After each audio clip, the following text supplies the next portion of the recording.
Hello, friends, and welcome back to Malicious Compliance Stories.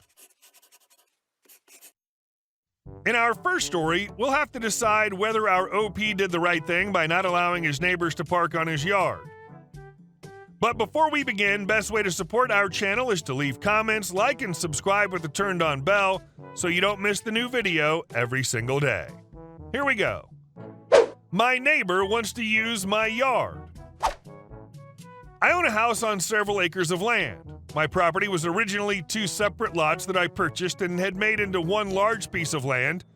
I built my house on my rightmost 7 acres, leaving my leftmost 10 acres essentially empty. I specifically bought this much land so that I could have privacy and noise reduction, and that's exactly what I got and love about my land. Because my land was originally 2 different pieces, my other side has a driveway entrance that I never use. Across the street from my property are several houses built close together that don't have much by way of a yard and have driveways that only fit 2 cars, bumper to fender.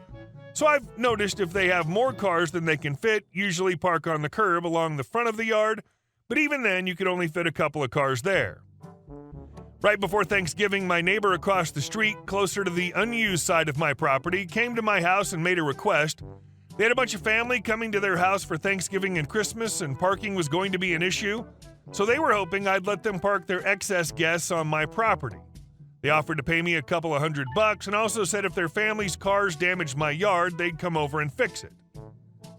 I don't know these people, and I bought my land so that I could be all alone on it, so I said no. I could tell they were disappointed and they left without complaint. Come Thanksgiving, I saw they had somehow managed to squeeze about 6 cars on their property, 2 in the driveway, 4 parked across the front yard, and another 2 on the curb along the front yard on the other side of the ditch. And because it's been raining lately, their grass got effed and their yard is now covered with mud tracks and looks very bad.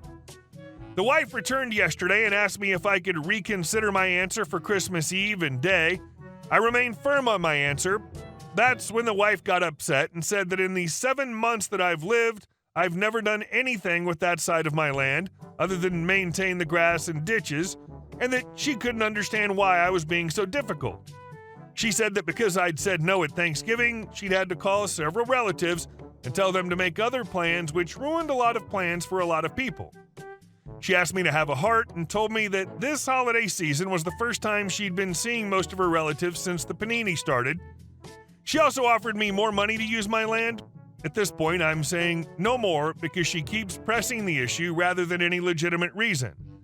I don't celebrate the holidays, and I don't know these people, so I really don't see how any of this is my problem or why I should care. It's your land. You haven't done anything with it. Still your land. You have every right to say no. Their family and their life choices have zero effect on your life. Also, consider that their yards now look horrible because they made a conscious choice to allow people to park on the grass instead of parking in the streets. That'll happen to your land as well. And our second story. Wear a suit? You must be a retail employee. I wear a suit because I work IT and it's our dress code. Also, I like to look professional, and often, whether it's the weekend or after work, I continue to wear the sport coat. Wearing a sport coat comes with wearing a nice shirt, trousers, belt, shoes, and sometimes a necktie. I would say that on average, about every 4th or 5th trip to a retail establishment involves someone mistaking me for a real employee or manager of said establishment. The most recent incident was one of the funniest to me. I was in a shoe store while my wife tried on some shoes. I was standing in what the military is called modified parade rest. Legs shoulder width apart, hands clasped behind my back. I stand this way because it's comfortable for me. I wasn't really looking at anything in particular, just straight ahead. A lady walks up with some shoes and says, "Can you please ring these up for me while I put my shoes back on? I'll be right there." Now, I'm generally a pretty helpful guy, and I figured I'd give her a hand since she really did have a lot of boxes. I took her boxes and said, "Well, I don't work here, but I'll take the shoes up to the register for you." She flat out ignored what I said, this became obvious later, and all but threw the boxes into my arms. My wife looks over at me and gestures, "What the heck are you doing?"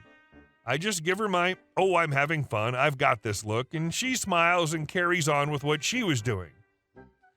I carried the boxes to the front of the store and put them on the register cabinet and tell the cashier there that a lady handed the boxes to me to be rung up. She said she can't ring them up until the lady comes up to her, and I said that's fine, and I described the lady to her. I thank the cashier and start walking back to where my wife is when the lady who handed me the boxes approaches me. "Why aren't you ringing my shoes up? I told you I'd be right there. This is wasting my time." I smile and tell her, "Ma'am, as I explained to you when you handed me the boxes, I don't work here. But I was willing to help you take the boxes up to the cashier for you because you looked like you needed a hand. Now I'm going to return to where I was before as I wait for my wife to complete her shopping." She looked at me with pure disgust. She says, "Of course you work here. Why would anyone be in a shoe store in a suit?" I just smiled and walked away. She says to me, "Well, I've never been treated so rudely by this store before. I will definitely be making a complaint." I completely ignored her and went to stand by my wife. I see her gesturing at the poor cashier, who then picks up the phone, and then I see a smartly dressed older lady walk from a door at the back of the store to the register. I watch them talk as the lady's gesturing toward me. The older lady looks at me, shakes her head, and I can only assume, informs the lady that I'm not an employee. Lady doesn't believe her and storms out of the store. The older lady comes over to me and identifies herself as the store manager and apologizes profusely for the other customer. I told her there's nothing for her to apologize for, and I explained what I did to try and help her and further pointed out that I never identified myself as an employee and twice attempted to inform her that I had no affiliation with the shoe store. She laughed and said, "Well, that's on her then." You turned what could have been a hostile situation into the lady just being ridiculous. Your attitude for the situation was great. And our next story. You want to change my hours without telling me? Okay, I'm going to make you quit your job. So I worked in a fairly popular shipping company. It was Amazon. Amazon has this thing called flex hours, so if they wanted, they could add or take away an hour from your shift. That'd be fine, but according to the Amazon rules, if the adjusted hours are not shown by the middle of our shifts, then we can follow our normal scheduled hours. Here's the thing, my warehouse managers were lazy effers and hated doing anything except standing and looking pretty. Also, when they changed the flex hours, they wouldn't change it on your official schedule until it was too late to make a report about it. So I had a bit of personal time, which is the time we can use to get out of shifts early or come in late. So I decided that I was going to leave work a little bit early because I was going to go into the city with my friend Peter. Now, I put in the request on the app that Amazon gives all its workers for my hour of leaving early.